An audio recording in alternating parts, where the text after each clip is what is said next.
I really dislike making videos like this because on one hand, I want to feel empathy for all of those involved. I want to be understanding that people that are young make really silly mistakes, but at the same time, when you make a silly mistake, sometimes you won't be forgiven for that mistake. Sometimes the mistake is so bad that it will without a doubt alter the course of your life. And fortunately, at least in this instance, it's not one of those scenarios. At the same time, things are looking really bad for Rashee Rice, as at the time that I'm making this video, we still don't know where he is. So before we get to the content, make sure you drop like, subscribe, and turn on our notifications to help the channel grow. Now that we get all that out of the way, work!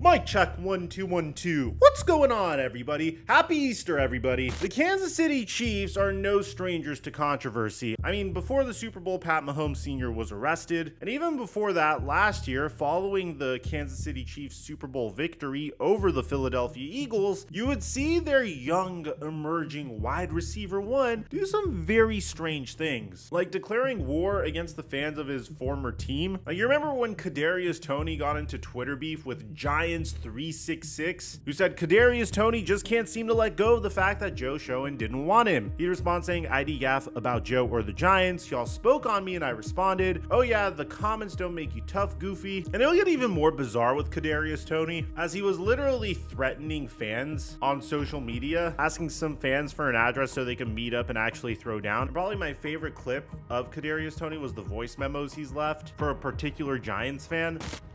You talking about Miss Danny Jones? Apparently he missed me. I can show you the call log. He calling me, blowing me up. Fuck you talking about, hoe ass. Give a fuck about no music shit you talking about. You ain't slid on no block. You ain't pulled up on me yet. You ain't talking about shit but in my DM. Pull up or shut the fuck up. Period. Well, tell that nigga stop calling me then if he don't miss me. Get your pussy ass on my DM. You dropping an addy. Fuck.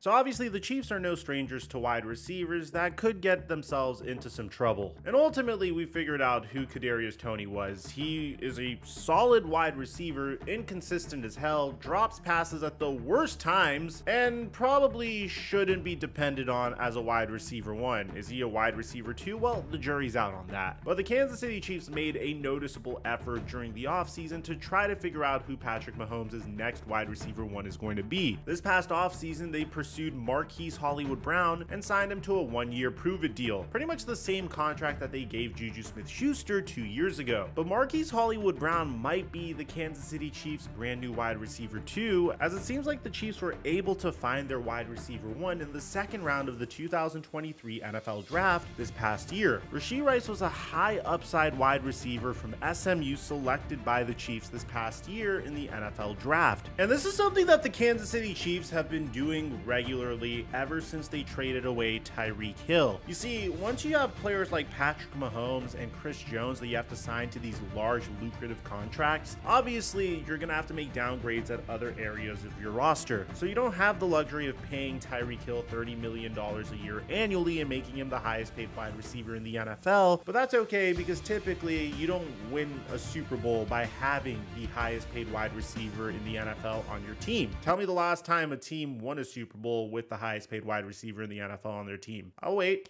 So the strategy was very simple. The Chiefs were doing everything they could to find a replacement for Tyreek Hill. So the moment that he left, they decided to sign Marquez Valdes-Scantling because he was very fast, but at the same time, he had stone hands. As a matter of fact, that seemed to have been the trend for the Kansas City Chiefs for a while. They selected Sky Moore in the NFL Draft as well because at the same time, he was very quick, but his abilities to actually make some difficult receptions the way Tyreek Hill would left a lot to be desired. And they were taking shots on almost any wide receiver they could. They brought in Juju Smith-Schuster for a year, which worked out really well because they were able to win a Super Bowl, and they would even take flyers on players like John Ross. But without a doubt, the most successful wide receiver that they had was the wide receiver that they found in the second round of the 2023 NFL Draft, an individual that Patrick Mahomes clamored for, and even some draft pundits were calling a major reach. A wide receiver that got almost 1,000 yards receiving in his rookie rookie year en route to a Kansas City Chiefs Super Bowl, and without a doubt a wide receiver that many NFL fans, myself included, are expecting to take the next step in his second season with the Kansas City Chiefs and Patrick Mahomes. There's no question about it. Whoever is the wide receiver one for Patrick Mahomes and the Kansas City Chiefs can have his life completely changed for the better. Another 3 seasons with Patrick Mahomes throwing him the football, and there's no question in my mind that this could be a guy that commands a top 10 wide receiver salary to play with the best quarterback in the NFL on one of the best teams in the NFL. Unfortunately, whenever you're 23 years old, you make horrific mistakes, and there are times where these horrific mistakes can ruin your life. And the clear example of this is none other than what happened with Henry Ruggs III. Henry Ruggs III was 23 years old when he decided to get drunk at Topgolf, get behind a Corvette, drive 156 miles per hour, crash into Tina Tinter's car that resulted in her car exploding and burning her and her dog to death, which not only ended Tina Tinter's life and ruined her family's life, but it also ruined Henry Ruggs' life. And there's no way you could really come back from that. Even if you're speaking from a purely selfish perspective, Henry Ruggs lost out on tens of millions of dollars and has to live with the fact that he ended a poor woman's life each and every day for the rest of his life. He lost out on one of the most lucrative opportunities in the world just because he decided to get behind a Corvette while he was way over the legal limit. And his life will never be the same as a result of that. And on one hand, I want to understand you're young and you're dumb and you make horrific mistakes, and if you're lucky, you can learn from these horrific mistakes. In Henry Ruggs' case, his mistake was so bad that it ruined multiple people's lives and ended lives. And now he's paying the ultimate price for it. And a lot of people think it should have been way, way worse. And the reason I'm bringing this up is a huge parallel is being drawn between what happened with Henry Ruggs and what happened with Rashee Rice. As according to Adam Schefter, police are currently searching for Rashee Rice due to a major accident. Now, this is really scary if you think about it. Here's the official video. Live look now at 75 Central Expressway near Lovers Lane in Dallas. Just minutes ago, Dallas police told us multiple cars were involved in an accident there in the northbound lanes. At least one person is in the hospital tonight. Because according to ESPN, police are searching for Kansas City Chiefs wide receiver Rashee Rice in their investigation of a major accident Saturday in Dallas, according to the Dallas Morning News. And the details are just bizarre at the time that we're recording this video. A police call sheet obtained by the Dallas Morning News confirmed that officials were searching for Rashee Rice in connection with the crash. A Dallas police spokeswoman told the newspaper that a driver in a Chevrolet Corvette and a driver in a Lamborghini were speeding and both lost control in their vehicles, with the Lamborghini hitting the median wall and causing a chain reaction collision involving 4 other vehicles. And this is where some of the parallels are being drawn. Henry Ruggs was in a Chevy Corvette when he got into his car crash. Now, at the time that I'm recording this, we don't know if this is a DUI, but the assumption is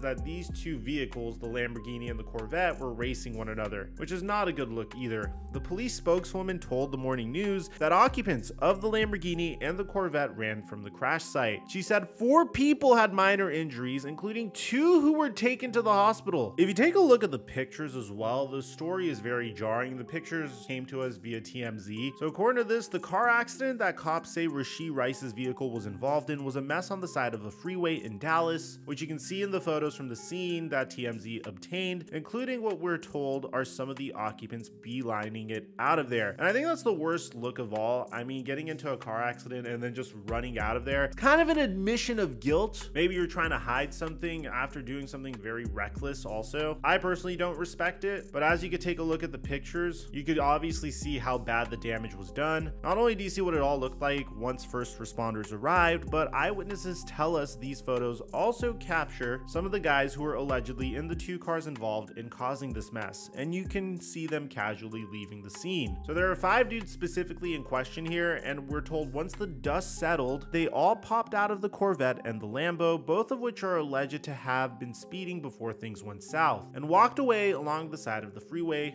Unclear where they went, and unclear if Rashee himself was in the mix. In any case, cops now say they want to speak with Rashee because they say one of the vehicles that was alleged to have been speeding is registered to the Kansas City Chiefs wide receiver. Now, the cops didn't say which vehicle belonged to him, nor did they say he's a suspect, but the cops do say a total of 6 vehicles were torn up due to this accident, and there were only minor injuries as a result. Still, they're obviously trying to pin down who these fellows were, as police realized that they straight up left without checking on anyone or leaving any info. So here's where it gets a little tricky, because according to these photos of TMZ, there is this one image with a human that does slightly resemble Rashee Rice. And it's kind of difficult to determine whether or not this is Rashee, because I can't tell if he has the same tattoos or anything. The only thing we could really tell is you can tell that he has a bracelet on his left wrist here. And if you go into his Instagram, on one of his Instagram photos, he has the same exact bracelet. But again, very difficult for me to tell from this picture if that definitely is Rashee Rice. It does resemble him though. And as time went on, we actually got dash cam footage